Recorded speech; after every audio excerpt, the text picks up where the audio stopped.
You're watching Coin TV, Channel 6.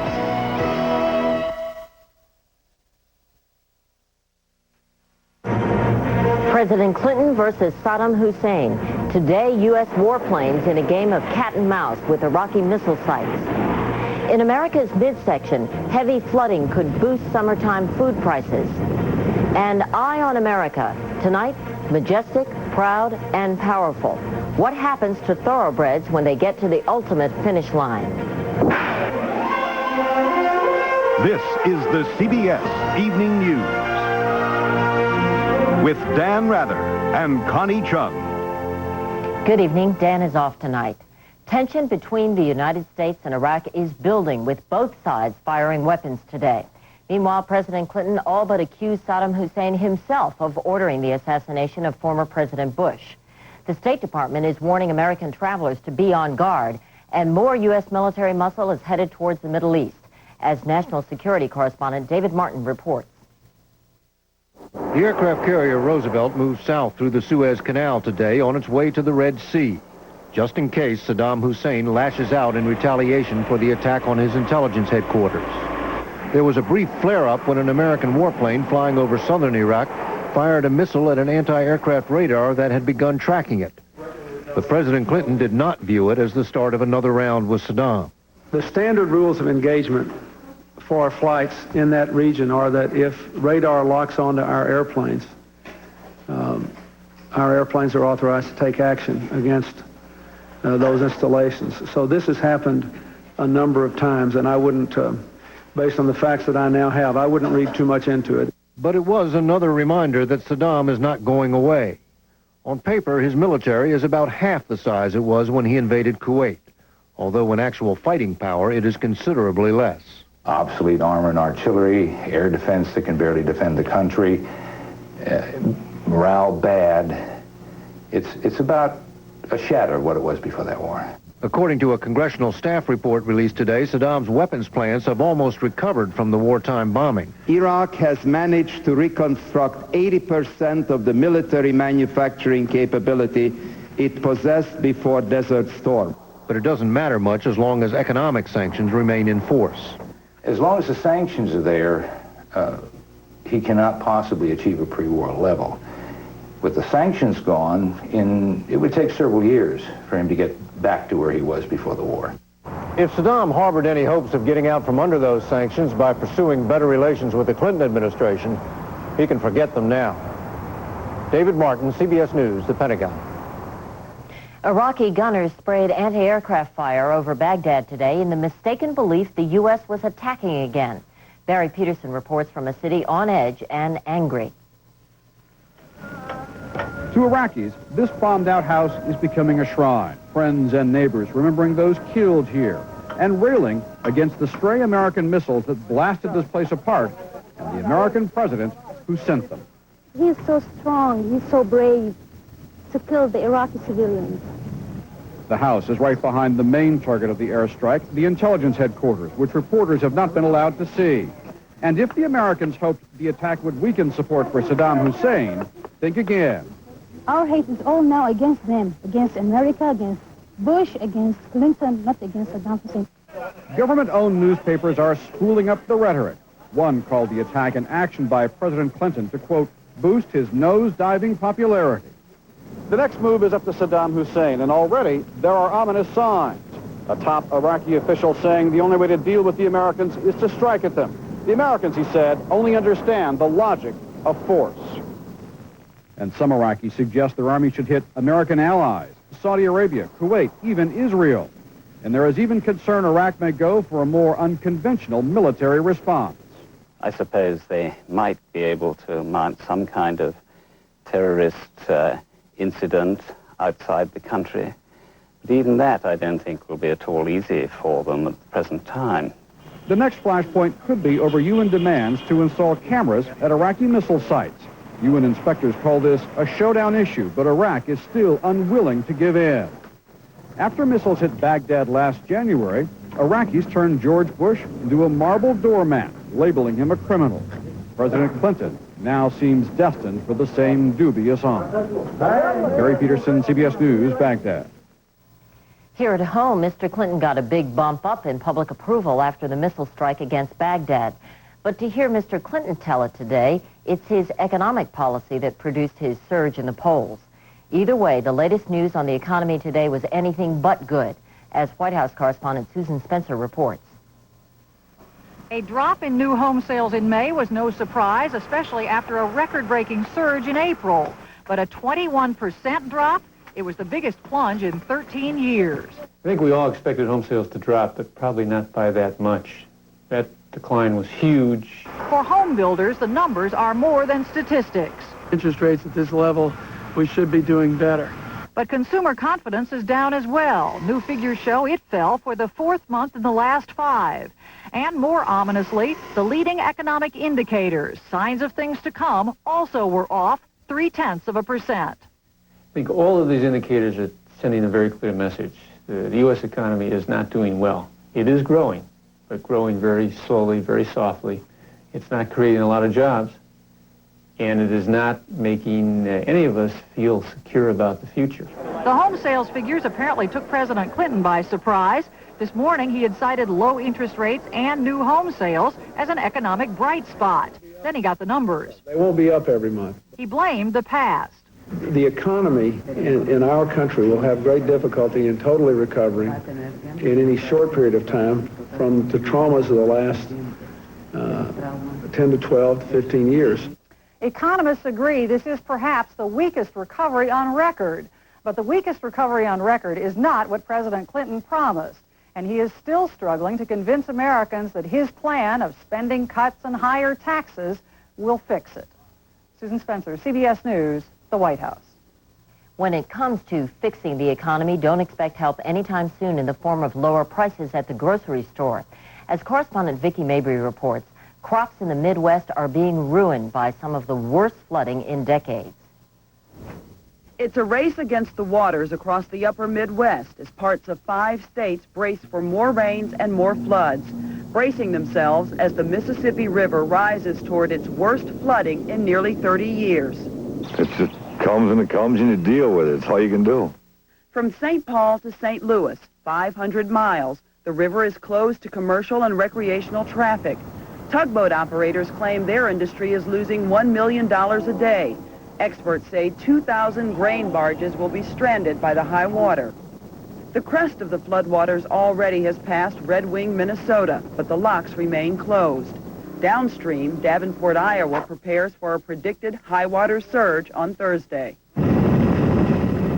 Hardest hit are the nation's beleaguered farmers, losing crops that were planted before the floods, unable to get into soggy fields to plant new seed. 25% of this year's corn and bean crops could be destroyed. You're only looking at 2% profit margin when it's a good year. And to slip for 2 years and try to carry it is very hard. People are saying we're not going to be able to make a go of it. We need some help. The pain farmers are feeling now will hit the rest of the country later. Food prices are expected to rise sharply, the result of ruined crops and stalled riverboats. The word devastating comes to mind. Here in the last few weeks, we've seen excessive rainfall and severe flooding at record-setting levels.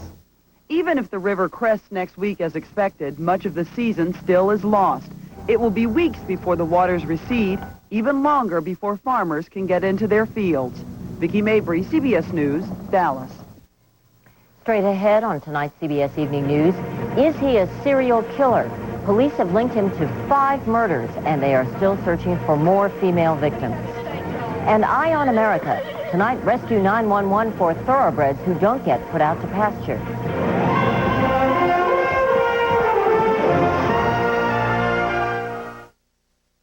Look out, America. The Choiceosaurus Sweepstakes is coming to Comfort Inns, hotels, and suites.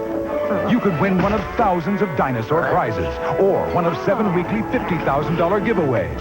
Just pick up an entry form at any participating hotel, and you could also win the grand prize, $1 million in cash. Call 1-800-4CHOICE because offers like this happen once every 60 million years. You're looking at the birth of a very different form of antacid, the Mylanta Gel Cap. Easy to swallow with absolutely no chalky taste. The potency of Mylanta antacid now in a gel cap. My doctor said Mylanta. Athlete's foot grows beneath the surface of your skin, so that's where you have to get to cure it. Mycotin is specially formulated to penetrate the skin surface with myconazole and kill the annoying fungus right where it starts. Mycotin penetrates, Mycotin cures. A New York man was stopped for a routine traffic violation, and now police are saying he may be a cold-blooded serial killer who murdered prostitutes. Correspondent Giselle Fernandez reports the grisly details. If what he says is true, 34-year-old Joel Rifkin could be one of the worst serial killers in New York history. He says he targeted 17 prostitutes for sex, then murder in the past 3 years. At this stage of the game, we cannot be sure that the number he gave us is a true number, either that it's that large or that small. Rifkin already has steered police now on a widespread search to bodies, one in a shallow grave on eastern Long Island. But the first grisly discovery was found in Rifkin's pickup when he was stopped for a routine traffic violation. Police found the body of a badly decomposed woman. We're going to try to resist any allegations of Jack the Ripper #2. But today on the streets, prostitutes did express relief that the alleged killer was caught. But some, like Ruby, were shocked it was Rifkin. She says he was a regular here. He used to park across the street, you know, of the park, and he would ask me, but I wouldn't go. And he seemed very nice man. Neighbors in Rifkin's upscale suburb said the same of the unemployed landscaper. Not the kind of person that I would expect to have done something like this. With Rifkin in custody, the difficulty now is verifying his claims of multiple murder. That means searching for more bodies and ultimately a motive. Police in other states are also combing their files to see if Rifkin could be tied to any other unsolved murders. Giselle Fernandez, CBS News, New York. The Secret Service says tonight that 2 money machine scam artists have been taken out of circulation. The 2 men are charged with installing a fake ATM machine at a shopping center in Connecticut. They allegedly copied secret codes from people who tried to use the machine, made up counterfeit cards, and used them to steal $100,000 from real ATMs. Heavyweight boxer and Olympic gold medalist Ray Mercer pleaded not guilty today to charges he tried to bribe an opponent to throw a fight. Mercer allegedly offered $100,000 to Jesse Ferguson during their fight in February. Mercer lost the fight, and with it, a title shot against Riddick Bowe. Stay with us for much more CBS Evening News, including Dr. Bob Arnott with the whole story behind whole wheat.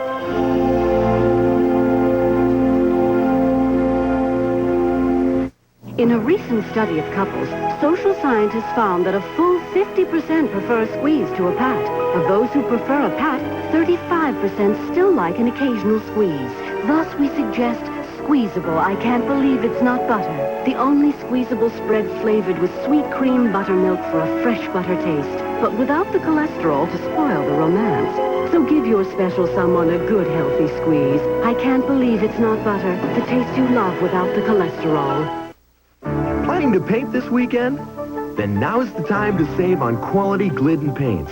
On sale at participating retailers. Glidden paints are formulated to cover the first time, so you finish in less time. And now when you buy any color, any finish of Glidden paint for interior or exterior, you not only save time, you save money too. But you better hurry. Glidden, a better way to paint.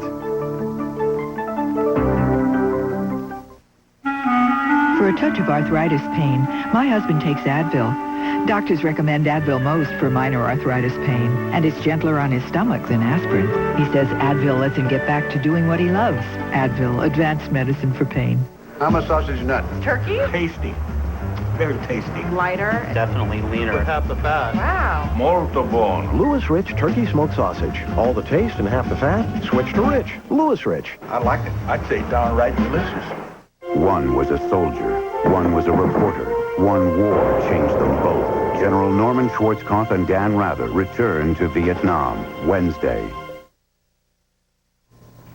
One of the leading U.S. Senate's liberal Democrats made it official today he will not be seeking re-election next year. Ohio Senator Howard Metzenbaum, at age 76, is calling it quits after 17 years on the Hill. Metzenbaum was a vocal opponent of military buildups during the 80s and a big supporter of minority rights, organized labor, and consumer protection. When it comes to consumer protection at the supermarket, it turns out you may be getting only a few grains of truth when you think you're buying a healthy product. CBS News health correspondent Dr. Bob Arnott helps you figure out what's what with whole wheat. The food industry is cashing in big on America's growing appetite for healthy foods, with more than 5,000 new products last year alone that suggest health benefits. One of the biggest buzzwords, whole wheat, a grain loaded with vitamins, minerals, and fiber. But buyer beware, what you see is often not what you get. Major makers of bread and crackers are tricking people, trying to make people think that a product is whole wheat when it's not. How do they do it? First, they have catchy names like Wheatable's Whole Wheat Snack, or Wheatsworth Crackers, or Home Pride Wheat Bread. But if you look at the fine print, you see the major ingredient is enriched flour, which is not whole wheat, but simply the same refined flour found in white bread. Typically, whole wheat flour is in the product, but only in small amounts. Does it make you angry, though, that you pick up something off the shelf that says whole wheat snacks, and in fact, there's very little whole wheat in it? Yes, it makes me furious. People are being gypped at the cash register and being gypped nutritionally. The food industry says it's the responsibility of consumers to educate themselves. The ingredient statement will always faithfully show the proportions of whole wheat flour in the order of predominance. The FDA says it will investigate the whole wheat claim. We will take whatever steps are necessary to assure that products claimed to be whole wheat are delivering what they promised. The FDA could force manufacturers to change their labels. But in the meantime, consumers should look closely to make certain that the words whole wheat are right at the top of the ingredient list and not buried in the fine print. Dr. Bob Arnott, CBS News, New York. Still to come on tonight's CBS Evening News, a move to kill the Selective Service. But will there be enough to fill the ranks?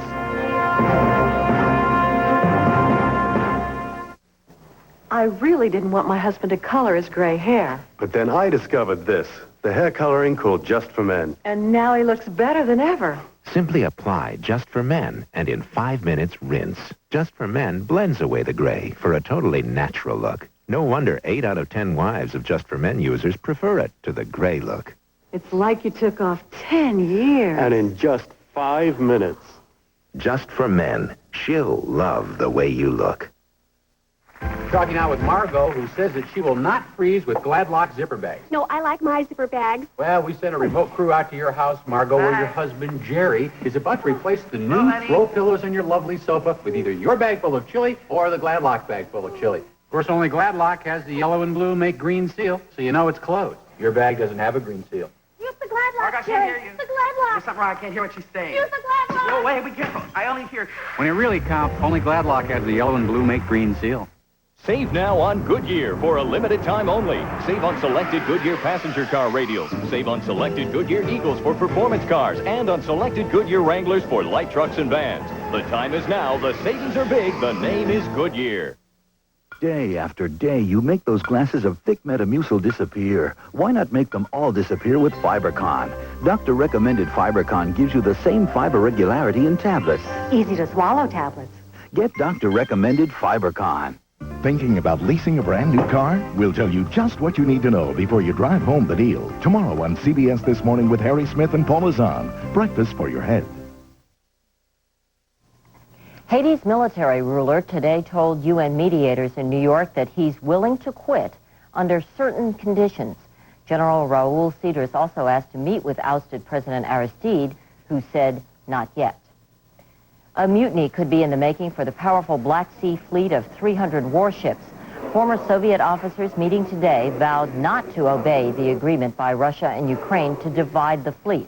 It's not clear who the officers represent, but they called for total Russian command. Despite the military turmoil in the former Soviet Union, there's a new move in the U.S. Congress to take an extra cut in America's military strength. The House approved and sent to the Senate a measure to kill the budget for selective service, the process that registers 18-year-olds for the draft.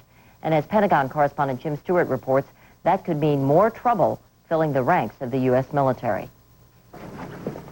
It took him all month, stalking high school hallways, working the phones, selling adventure with a touch of danger. But Army recruiter Sergeant Tony Morocco finally got his quota. Soon these youngsters will ship out. So how does it feel? Feels good. Has it sunk in yet? Yeah, boy. I'm fired up about it. Want you to assume the position of attention and he'll... Times are suddenly tough for military recruiters. Enlistments are down, quality of recruits slipping.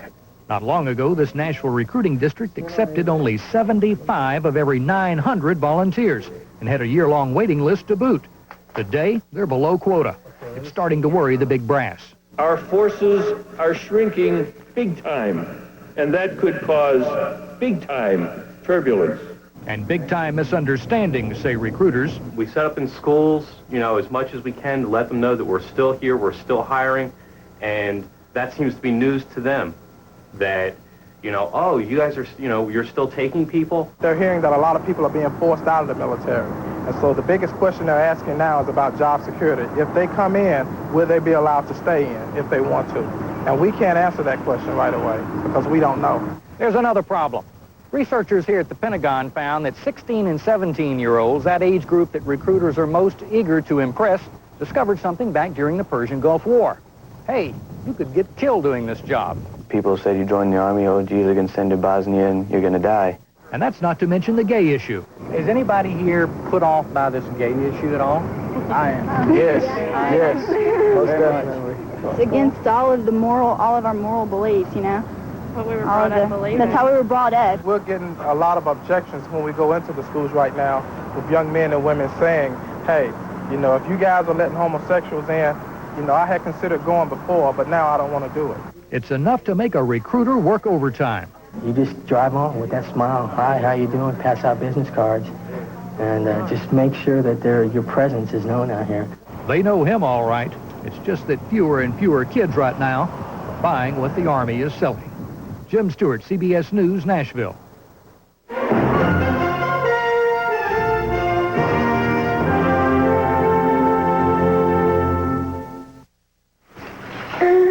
Milk.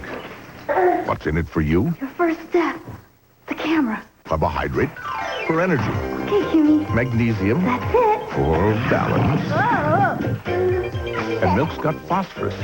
No, honey. For quick reflexes. Ooh. But it's thankfully slim on calories. Got it. Daddy's little girl's walking. Han, get the camera. Milk. It does a body good.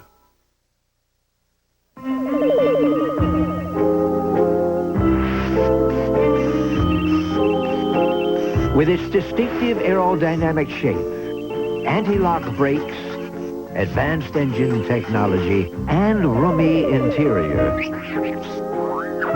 the Honda Civic EX sedan is often admired by other car makers. Some we know, some we don't.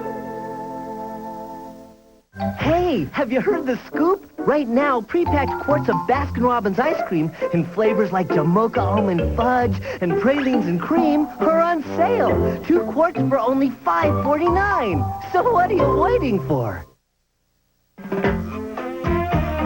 Whatever the Maytag repairman does all day is okay with us.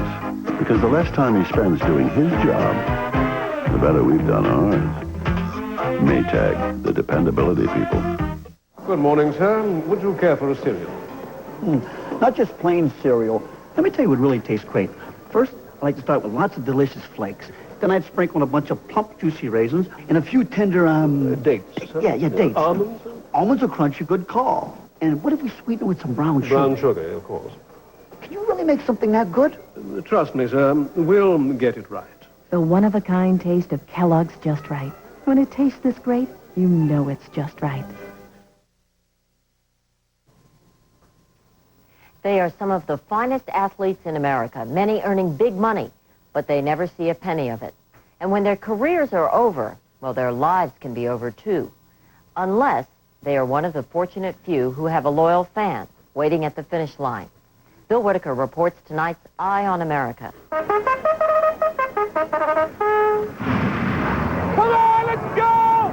They thrill us with their power and beauty. Oh, gosh, this is your lucky day. Icecapation was bred to be a winner. Here's a colt by Icecapade. The offspring of stakes winner Icecapade. Icecapation coming through at the rail 5. But when his winning days were over, he wasn't put out to pasture. Oh, gosh. He ended up here, this dumping ground for unemployed thoroughbreds. Stallions with an attitude. Homeless show horses. Discarded pets. The last stop before the slaughterhouse. If they don't sell in a reasonable amount of time, a matter of weeks, occasionally a month or so, then they get shipped to slaughter. Linda Moss is part of a small band of horse lovers intent on saving horses like Icecapation. If you weren't lucky at the racetrack, hopefully you'll do better now. I gotta get you out of here. They're the Pegasus Foundation. Come on, boy. Gonna go to a new home. A kind of Rescue 911 for end-of-the-line horses. She's got so much energy, there's just no reason to destroy her. Every week, about 40 of these horses get herded off to packing houses from this one California ranch alone. Last year, about 250,000 horses in the U.S. were slaughtered. Most end up on dinner plates in Europe and Japan. For many, the trail to the slaughterhouse starts here, at low-end auctions, where people like Francie McClintock sell pets that are too old, too sick, or just too expensive to keep. We just want to see her get a good home. 22-year-old mare here, 555. What Francie didn't know was that out there were buyers looking for horses like hers to sell to the packing houses, up to 85 cents a pound. The girl over there said it was one of the killers that bought her. You know? Yeah, I know. Don't worry about it. Well, I do worry about it. We buy a lot of horse at auctions, and we try to salvage out horses. The ones that we salvage makes money, but the ones that go for slaughter, they sure don't make very much. Lifelong rancher Slim Hart says selling unwanted horses for slaughter is just part of the business. That sounds inhumane. Which is more inhumane, to keep them and let them suffer if they're crippled, if they got something wrong with them, or send them to slaughter? We're not advertising that these are necessarily perfect animals. They sometimes have some injuries, but they can be worked with and they can be rehabbed. It's all about the ones that you know you can save. Could be a good little riding horse for someone. They save them one horse at a time, when they can scrape together the money. You'll certainly be saving its life. And find a home for horses like Princess, Chocolate Belle, pregnant when she was rescued, Great White Spirit. 300 horses saved so far by convincing horse lovers like Barbara Lee to give a condemned horse a home. Can't hardly stand to think about them being slaughtered. There's 15 years of use in him yet. Get your head in. You're getting out of here. And just in time, Icecapation and Princess get whisked away to a new home just as the slaughter truck arrives. Just to see the truck makes me queasy because I know what it signifies. They know they can't save them all. They rescue them the same way the slaughterhouse shoots them. One horse at a time. Here's your new home, honey. This is nice, huh? After 61 races, Icecapation coming through at the rail 5 off them. They're going fast. This is Icecaption's luckiest day. In Chino Hills, California, this is Bill Whitaker for Eye on America. And that's our news. I'm Connie Chung in New York. I'll see you again tomorrow night. Thank you for joining us. For Dan Rather and all of us at CBS News, good night.